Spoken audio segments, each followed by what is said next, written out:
Hey guys, thanks so much for stopping by. My name's Austin. Today we are taking a look at the InArt slash Queen Studios 1/12 Batman from The Dark Knight Rises. It also seems to be identical to the Dark Knight costume. I don't really know of any difference between the two, but this is a figure I've been very, very excited for. I pre-ordered it as soon as I saw the kind of pre-release early look videos from a few of the different big toy reviewers, and super excited to get it. And it does, for the most part, deliver on the kind of initial promise for the figure. This is the standard edition, so I don't have the base or the unmasked head, so I can't really comment on those, how well those came out in the actual production run of this figure. But I do think there are some important things to look at with this guy. It doesn't nail everything. I am still extremely excited for InArt's releases. So far, they are putting out some really impressive stuff with their Wukong line. It looks like this is a very exciting 1/12th scale line. I've been following InArt through their 1/6 stuff, but I don't really collect 1/6 outside of very specific things because they're expensive and they take up space. But this definitely feels like the level of quality you would hope for from a 1/6 scale figure, but at a 1/12th size and price point, which I do think pricing wise it's a great deal. It's about $55 if you get the standard edition, and then shipping depending on where you get it from. I got it from Gundamit.com, which is Shozi Store's action figure and Gundam side, which obviously I pronounced that exactly how it was intended to be pronounced.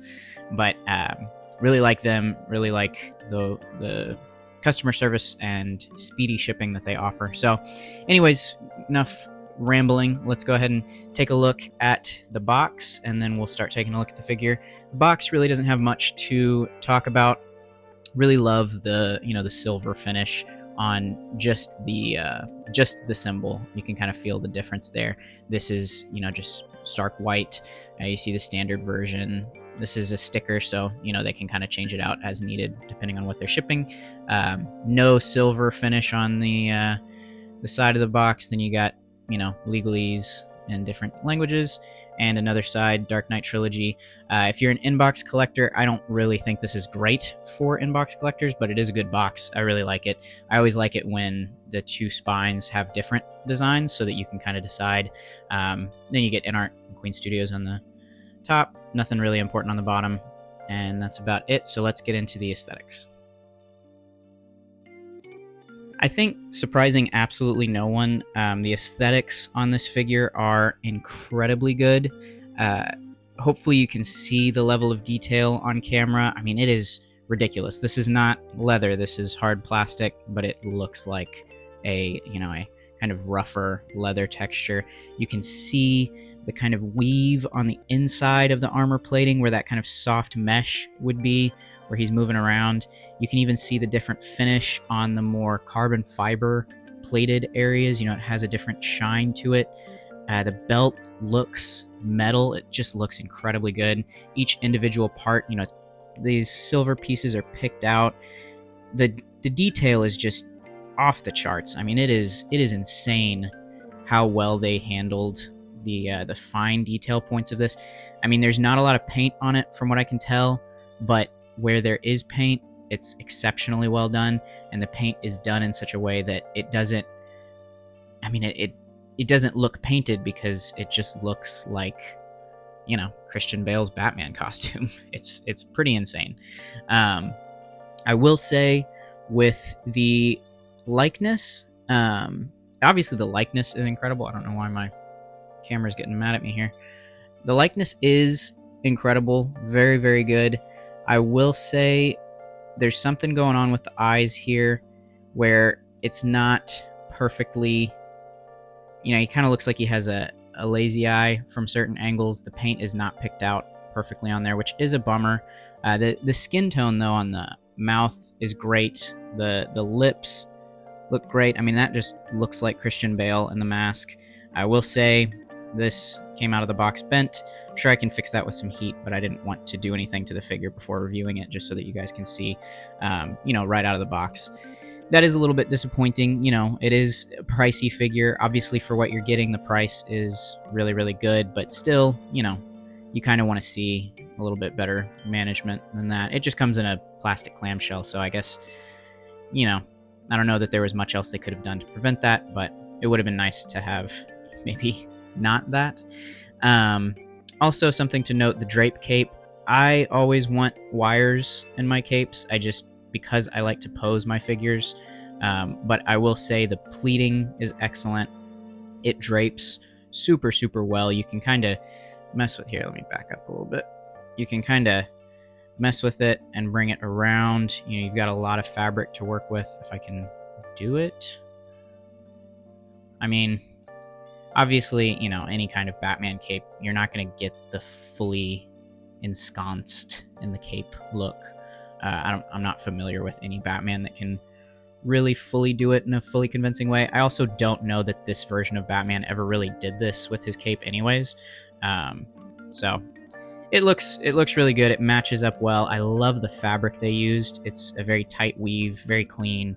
It just looks great. And the sculpted detail all the way through, the painted detail all the way through is just exceptionally well done. So not much more to be said on the aesthetic front. It's incredibly good all around, and I'm very happy with the way that this turned out. But after that, we will move on to... But now that we're done with the aesthetics, we'll move on to the accessories. So the standard version of the InArt Batman, it is lacking the unmasked head sculpt, but other than that, all of the accessories are the same, and they are exceptional.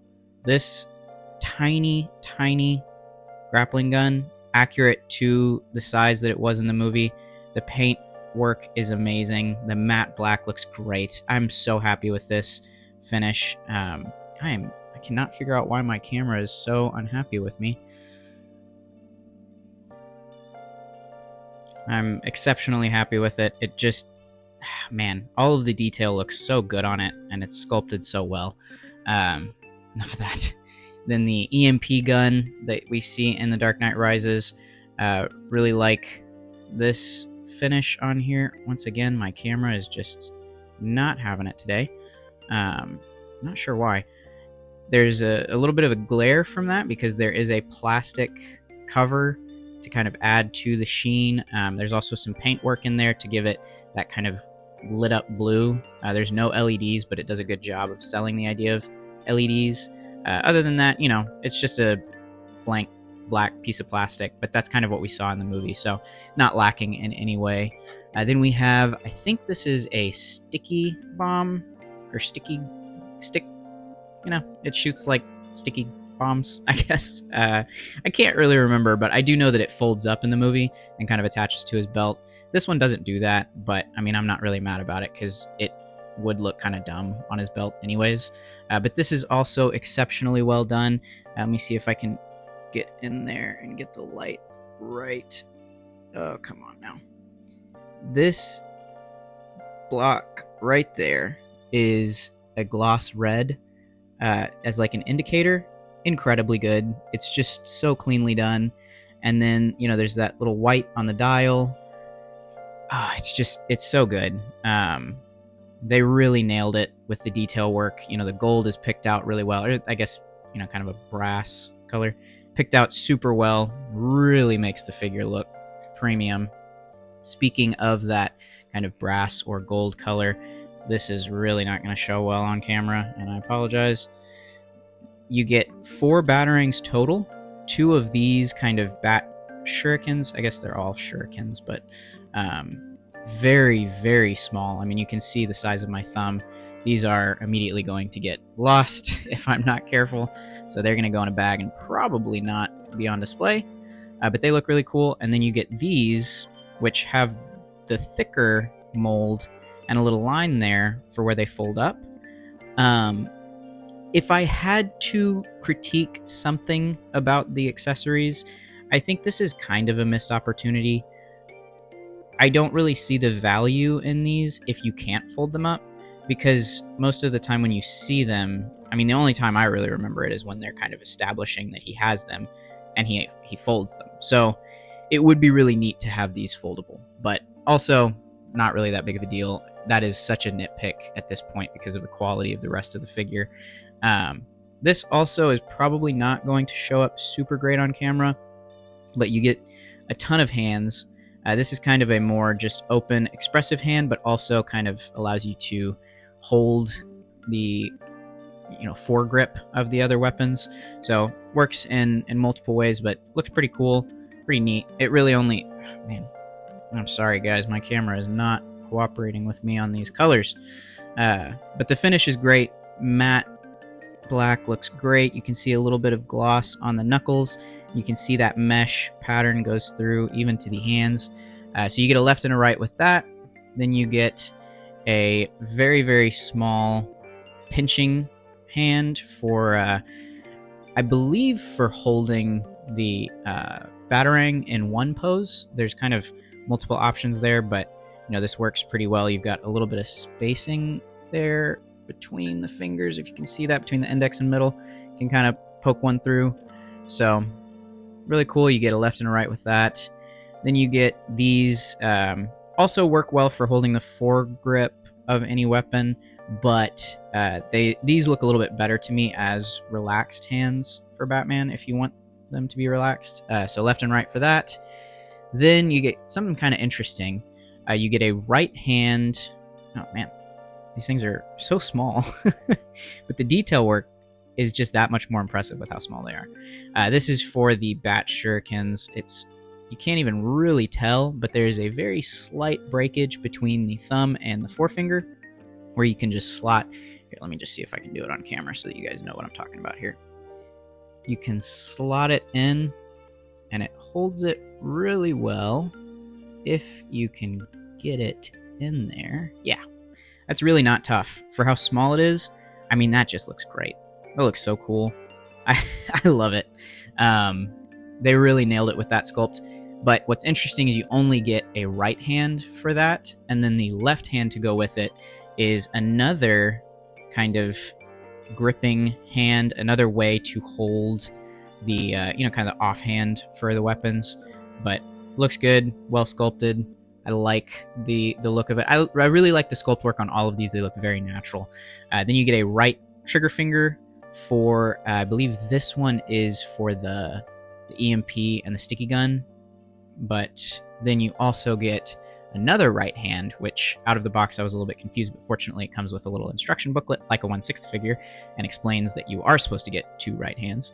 Another right hand for this one, I believe, oh man, you get 2 trigger finger hands. One is for the grapnel gun and the other is for the EMP and sticky gun, but you'll kind of finagle with them. The fingers have a soft bend to them, so if you can kind of see, they stretch really well. They go back to shape really, really well, so you can kind of just finagle them as you need to be able to put them into any kind of pose. The mushroom peg for the hands is kind of interesting. It works really well. It's just kind of different. It has, we'll talk about it more in posability, but it has kind of a standard ball joint, but doesn't really have the same posability. And then with this little mushroom peg, gets the job done. So not too tough to swap out parts, and they fit on real well, very tight. So that's all we've got for, oh, that is not all we have. We also have faceplates. So if you didn't get the deluxe version, you still have different options for your Christian Bale. Side by side, they look super similar, but I'm not overly bothered by that because they do have different levels of expression. I think, you've got kind of a more smug smile, you've got, your typical stoic, and then I think this is kind of a little bit more serious. You could definitely have a little bit more variation, but Christian Bale also makes some of the weirdest faces in his bat suit, so I'm not too fussed about the fact that we're not getting the goofy Batman faces. So these are good. They work well. I like swappable faceplates on Batman figures because, obviously they're small and they're kind of difficult to finagle, but, I'm not even gonna, I don't think I even want to mess with it on. I'm going to cut all that. You know, obviously on a smaller figure like this, they are kind of more difficult to finagle, but it comes out real easy. Just has a little hexagonal thing. Stick it in. I'll just go ahead and swap it out so then you can kind of get an idea of what the different options are. But yeah, they set in real well. They look very natural, very good. This one almost looks a little bit glossier almost, but anyways. So yeah, really happy with the accessories, especially for the price point for the type of figure. Really great. So now we'll move on to the articulation. So I would say generally the weakest part of this figure is probably the articulation, if not some of the QC issues. I still don't think it's that bad, though. I still think the articulation is a very serviceable option. I think they could probably stand to improve a little bit, but at the same time, that feels nitpicky. Also, one of the bright spots is the articulation because of the way that they implemented it. So let's get right into it. Stop wasting time. Go punch into the head. It is on a double ball peg. If you have the deluxe edition, that is where it separates, and you take out the full neck, and I believe it is a fixed piece because you have that kind of exposed neck. But anyways, very, very good back there when you engage both. If you only engage the head, if you want to keep the neck flat, you don't get much. The head is not as expressive without the neck joint, but that's really not the end of the world. Down, however, with just the head, really, really good. That looks insane for just the head. Then you engage the neck, you can get a little bit more natural, a little bit more of a natural bend to it, and you can bury the chin super well, which to me, this is obviously the most important type of articulation for Batman. You know, he's got to be able to look down. He's got to be able to either sulk or look down at the city and, survey it with his patrol. You also get super, super deep tilt. Really great, and it just looks so natural. There's no breakages in the sculpt. Everything is sculpted all the way through, so it just looks so clean. I can't get over how good, and we'll get deeper into it with the other aspects of the articulation, but they really nailed the articulation and making it look naturalistic and, not drawing attention to the articulation. So onto the shoulder, you have a separate piece of articulation. Oh, popped it off. Well, I'll just go ahead and talk about it. There's a little ball peg on the shoulder pad, which allows you to get it out of the way. It snaps on and off real easy, no big deal. But by doing that, you expose this very deep articulation point. Let's see. Oh, you know what? Okay, I'm just going to leave that off. See how good we can get it. So it goes up that high, which is really solid, really good for Batman. And then how good does it look once you re-add it on? Really good. Very clean. Really like that. Go ahead and bring it back down. Slots back in like no problem. You do have a very slight butterfly joint. It's pretty tight. Actually, maybe it's more of like a McFarlane style rotator cuff rather than a butterfly joint. But it's pretty tight. It just kind of helps you to get the arm into whatever pose you want, but it does not break up the sculpt, and it just looks really good. And the cape does a good job of hiding it as well. So anyways, get the shoulder. Then you have bicep rotation. And if you can see, it's hidden and naturally implemented by this piece of the armor. So that shifts, and no matter where you put it, it looks normal. And it doesn't look like an articulation point. There's no split other than this natural split from the sculpt of the costume. It's stuff like this that makes a figure worth the price point. And yeah, it's expensive, but man, you really are getting what you pay for with this figure, which is not always the case with imports. Then you get very good elbow bend. Could be a little bit deeper, probably. I'm not going to fuss about it. I think that's really solid. But yeah, it does a great job of continuing the sculpt through the elbow and making it look very, very natural.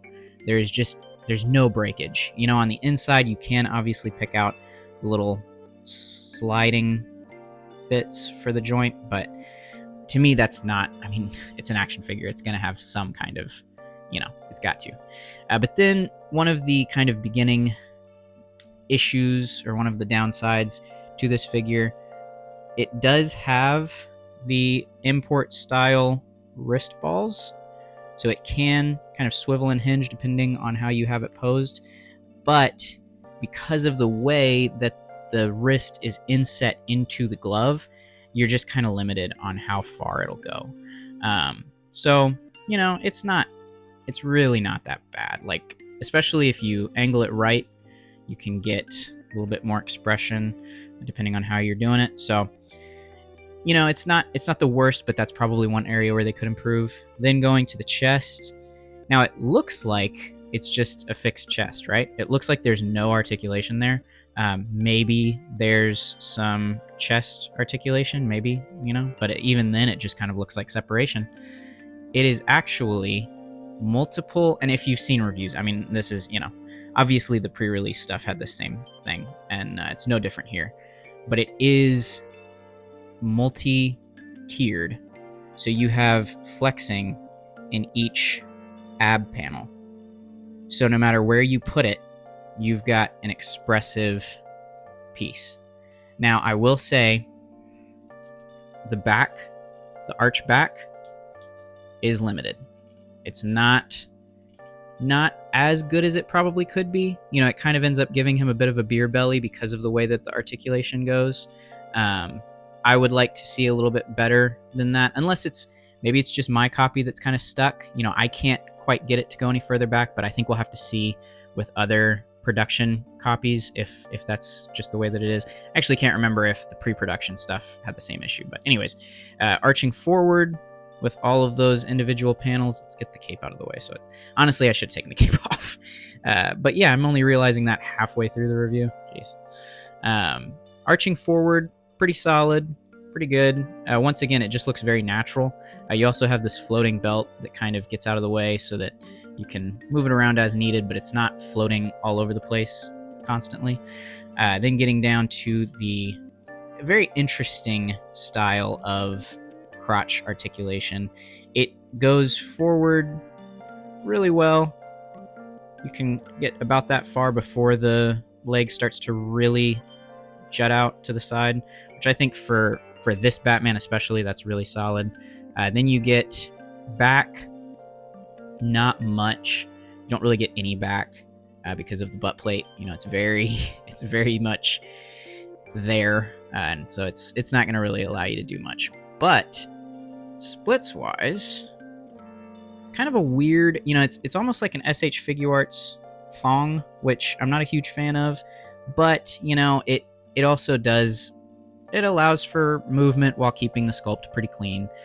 You know, it's just kind of to each their own, I guess. But you get kind of a drop down that allows you to bring the hip out, or the splits out pretty well on both sides. It looks a little bit goofy. You know, it's not flawless, but you can also move the belt around to kind of keep it hidden.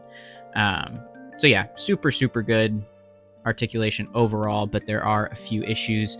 Then you get another very well integrated thigh cut, very expressive, a lot of range on it. Another super well integrated joint, excuse me. I mean, I can't get over how clean these joints look, man. They're detailed all the way through, and they just look great. Then you do have, I think you have boot cut. You don't really need it. I don't. Well, yeah, no, you do. Is that a joint in there, or I can't really tell if it's on a ball peg or if it's just on a swivel joint, but either way, you can kind of move it around and make those minute changes to help him stand, which this figure does stand really well. But when you get down to the ankle, it goes back really far, and then it goes forward okay. You know, I mean, that's, for reference, this is neutral. That's forward. It's not the best in the world, but it does get the job done. Then you have just kind of that typical front-facing pin, and it rocks side to side really well. Very good range there. Pretty much gonna go out as far as you need to. And then you get to the kind of downside here. You have a split cut boot, or sorry, that's Hot Toys. You have toe articulation. The joint, it looks a little weird. I think it's a little bit far back, maybe, but overall, it's pretty clean. This one looks pretty good. Doesn't break up the sculpt too bad, and it's very tight. So I do think it can bear weight. But then, and I'm gonna try and punch in here because this is important. This one, well, can't, man, it's very, very slight. And now my camera's having it.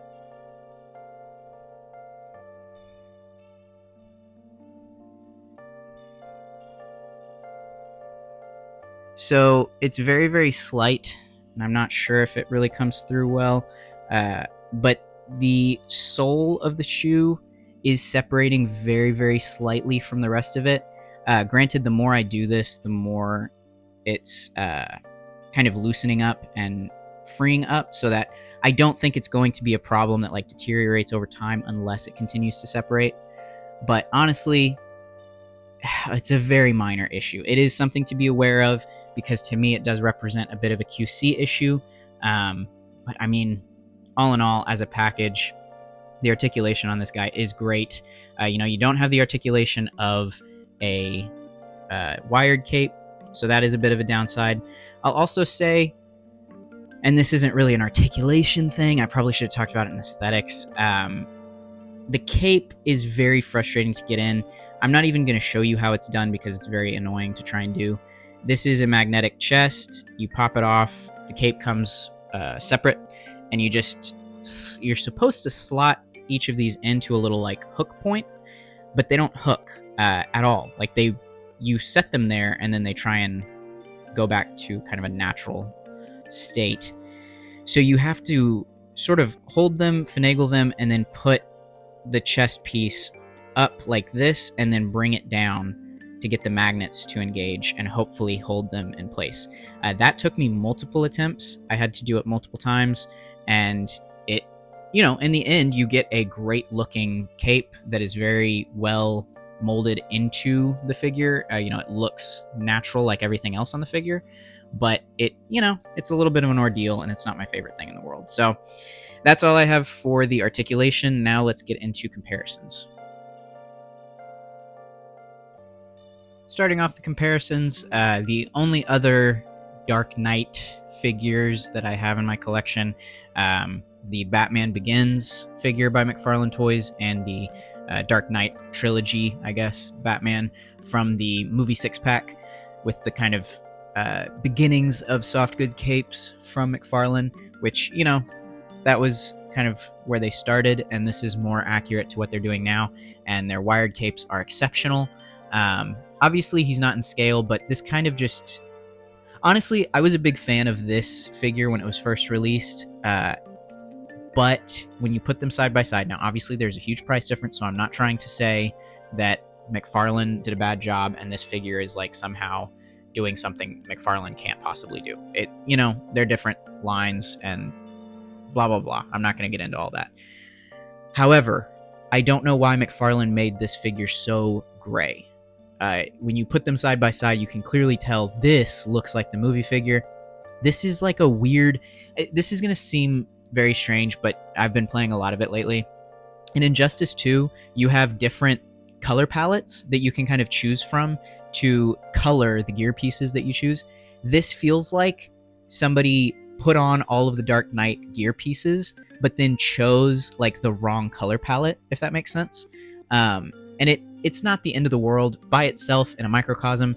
Doesn't really look that noticeable, and it still looks like a good figure. But when you see what it's actually supposed to look like, and when you put it up against this exceptionally good figure, I love this figure, it really does show how gray it is, and I just don't know why they did that. But anyways, I'm not trying to harp on it too much. Something that I love that McFarlane did, this sculpted, multiple batarangs look, kind of a Frank Miller style thing from Year One and Dark Knight Returns. It would honestly be kind of cool if there was a sculpted in batarang option, but also I don't really remember if he did that in any of the movies where he was wearing this suit, so I don't know. Anyways, other thing I'd like to point out, if InArt decides to make this version of the bat suit, I'll buy it immediately. I think that design is It's a lot better in my opinion. I really love it, and I'd like to see it in this exceptionally well done design. So anyways, that's all I've got for the McFarlane Toys side. Now let's look at the Mafex, the Batman, and a third party, I think Felix Toys, the Clown, obviously Heath Ledger's Joker. I will say I am a little bit disappointed in the scaling of this guy. I don't think he should be this much shorter than Heath Ledger's Joker. In fact, I don't think he should be any shorter at all. And I think overall, sculpting-wise, he's just a little bit too scrawny to fit. But, you know, this is also a third-party figure, you know, with soft goods, so it doesn't have to be perfect.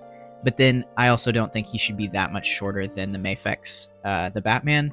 So I'm not sure how well he will fit in with your Mafex display.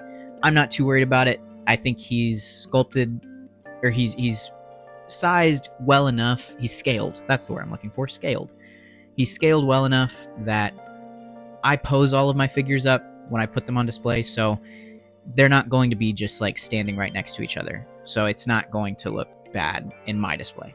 But if you do museum posing or hero posing, it may not work super well, and that might be something to think about if you have a primarily Mafex display. I do think Figuarts scales a little bit smaller, so maybe he would work well with Figuarts. Unfortunately, I've never gotten a Figuarts Batman. I don't really even know.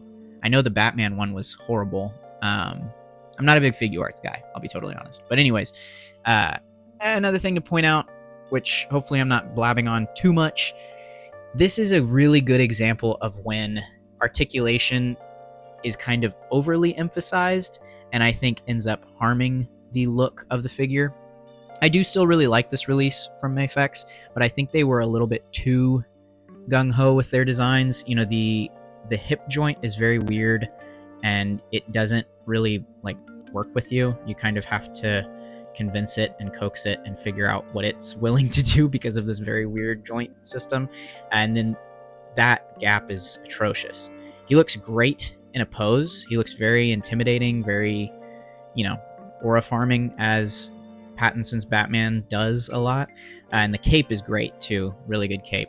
Overall, really like the figure, but I can kind of understand why, you know, when you prioritize sculpt, you're going to get something like that might be a little bit lacking in the accessory or in the articulation department. But anyways, overall, he scales well with 1/12. Really great figure, and I think that's all I've got for comparison, so we'll go ahead and move on to the conclusion.